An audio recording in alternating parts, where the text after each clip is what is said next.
We can talk. Yes. All right, I think about... Okay. Hello everyone, I'm Priyanka Pruthi. I'm here with UNICEF Executive Director Henrietta Fore, and we are coming to you live from what's sadly become the world's largest refugee camp. We're in Cox's Bazar, Bangladesh, which is home now to nearly 1 million Rohingya refugees.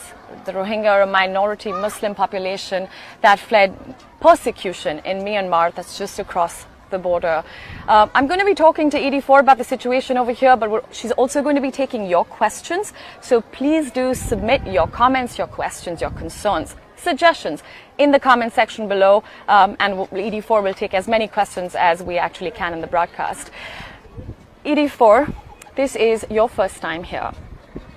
The magnitude of the tragedy is so hard to describe in words.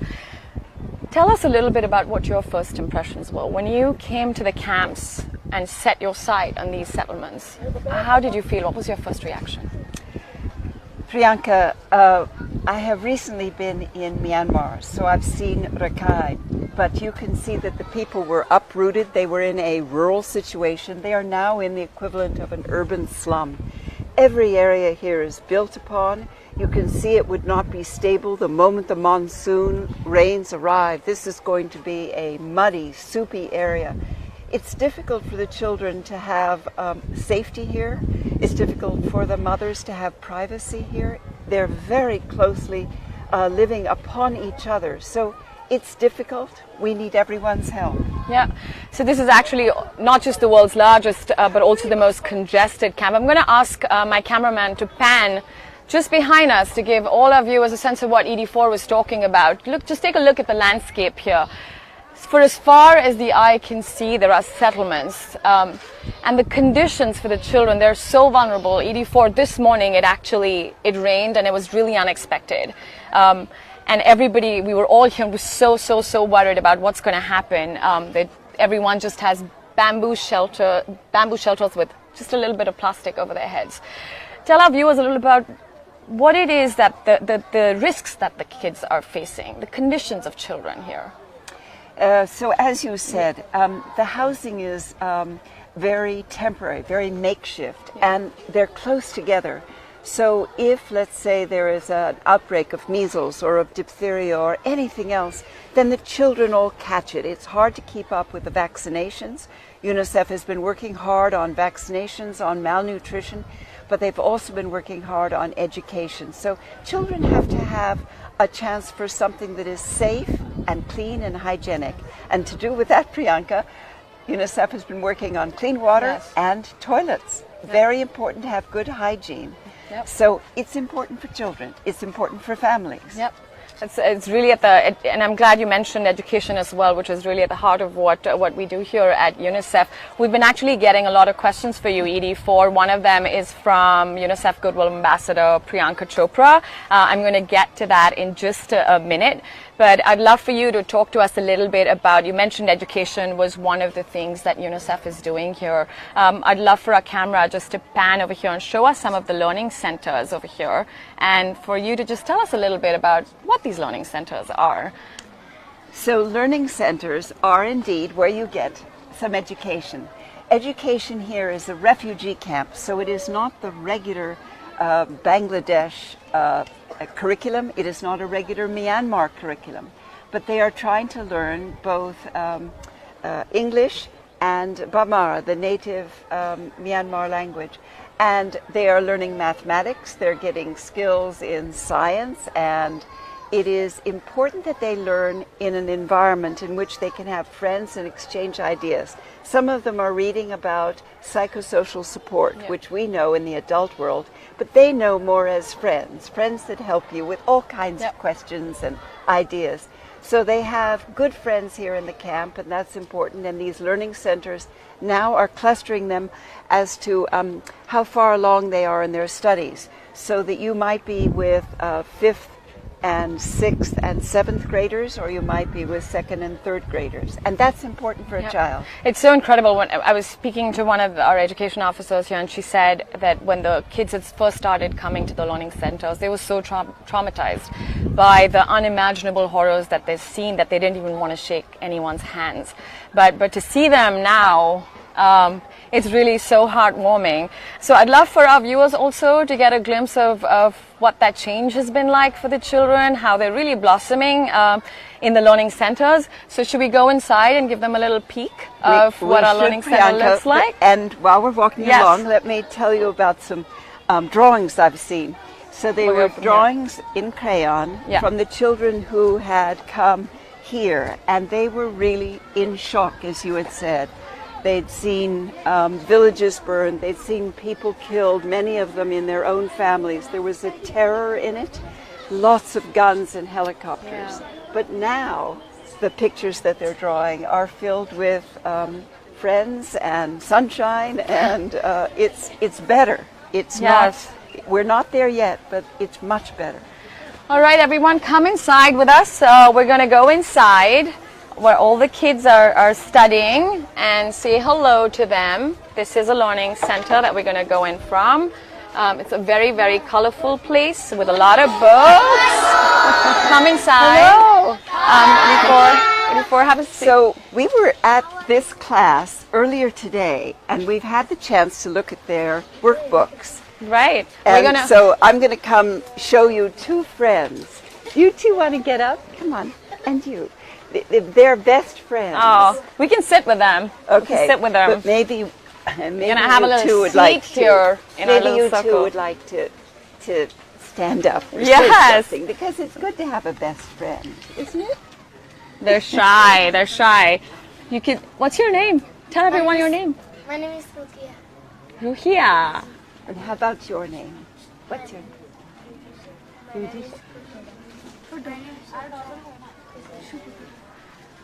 My name is Tahara. So they're all learning English, right, Edie Fore? Were you impressed with their English this morning? Yes, they've been very good. So that they'll say here, my sister's name is Sophia. And my best friend, that's how we knew that they were best friends. So do you want to practice a bit? Do you want to read a sentence? Read. Atake. How about this? How about this one? I want to be a teacher. So you see, I want to be a teacher. Aww. She wants to learn so that she can become a teacher at a school just like this. So how about you all? What's your name? Puna? My name is Morijam. Murijam. Shahida. They're very, oh wow, look at them, they're so outspoken and amazing. We're actually getting a lot of questions for you, Edie Fore. So I'm going to interrupt our chat with these wonderful kids with one question for you that's come from our Goodwill Ambassador, Priyanka Chopra. For all the viewers that are tuning in now, just a little bit of context. Our Goodwill Ambassador Priyanka Chopra was actually here in Bangladesh just about 9 months ago, and she spent a lot of time in the camps, and she's been following our work very closely. We're all very heartened to see that she's also following your work very, very closely, and following you and your visits around the world. So she sent in a question for you. Her question for you is, my last trip reinforced my belief that education is the key ingredient for these children to have a better life. Back then, when she was here, there were limitations regarding the number of learning centers. Has that changed, Edie Fore? Priyanka, you're asking absolutely the right question, and I've been thinking about it all morning. And so we asked, and there are about 1,800 centers now. You'd be so pleased, and they would love to see you back here.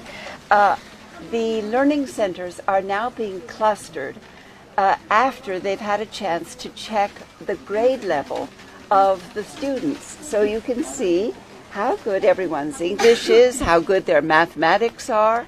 If they want to become a scientist, you'll know. And that's very important, Priyanka, as you know, to have each one of these girls, each one of the students, have a future that they're imagining for themselves. So thank you for the question, and come back soon. Yeah, and there we also gave our viewers a closer look at everyone's lovely, bright, eager faces. Got another question for you, ED4. This one has come from Nashu Nigel. He says, how best do we resolve this issue, this tragedy of such grave magnitude? How do we resolve this? Well, as you look around, you can see that these are indeed bright, eager faces. So any country would be very lucky to have them back in their country. It would also be a real tribute to their communities, because they're going to be teachers and scientists and mathematicians. So I would hope that they will be welcomed in every country that they would like to travel to, and I hope they'll be welcomed back home in their own country. Yes. It's a very important thing you raised about that. Every single child over here deserves that right. They do. They so do. All right, we have one more question from Amia that's come through, which is, well, I'm glad you asked us this, Amia. The question is, what can I do to help? Such an important question. To everyone watching along with Amia, what would you say they could do if they wanted to help? Pay attention to what's going on in Bangladesh and what's going on in Myanmar and what's going on in Cox's Bazar, because these young lives have a lot of potential, and if you pay attention, it means the world will pay attention. The second thing is, if you can possibly volunteer anywhere to help these young people, it would be wonderful. There are many non-profit organizations that are working here in Cox's Bazar, and they can all use your donations, because these young children will be real assets in their society. Right.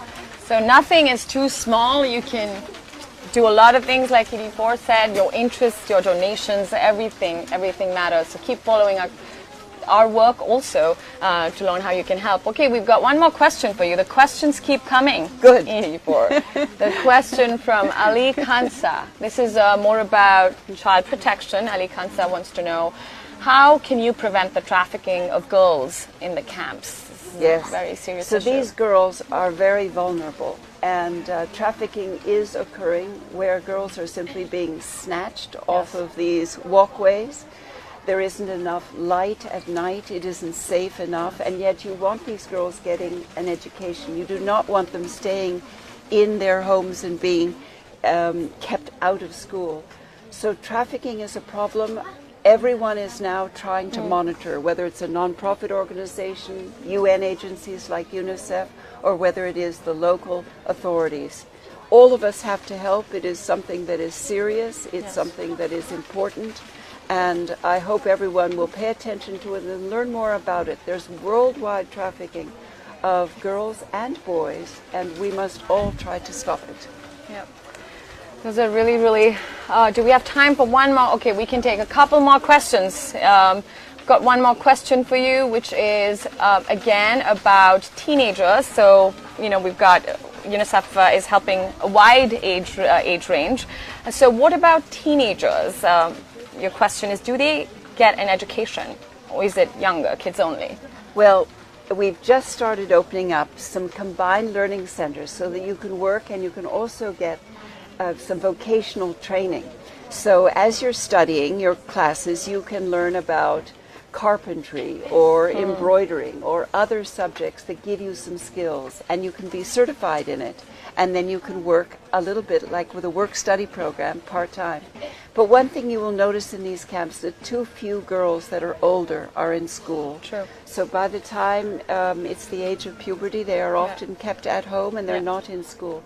So the more that we can do to make it education for everyone, girls and boys who are teenagers, it will contribute to society. Right. Even vocational training, you're so right, it gives, and education itself, it gives them so much purpose and motivation to keep going. It's so incredible to see that. And as in adolescents anywhere, cell phone repair is one of the things that you can learn here in the camp, and it's something that everyone needs. Oh wow, that's incredible.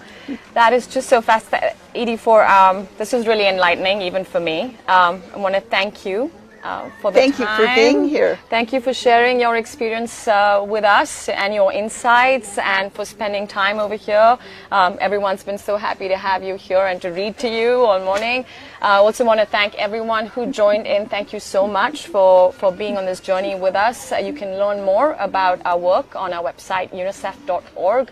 And stay tuned to what we do. Support us. Every single one of these children, they need you. So we're going to actually go back to some lessons. We got a workbook here and some work to do. So as we go back there, I'll say goodbye. And thank you so much for watching. What is that? Oh, wow. This is our workbook. English. We got a workbook. Work to do. We got some science.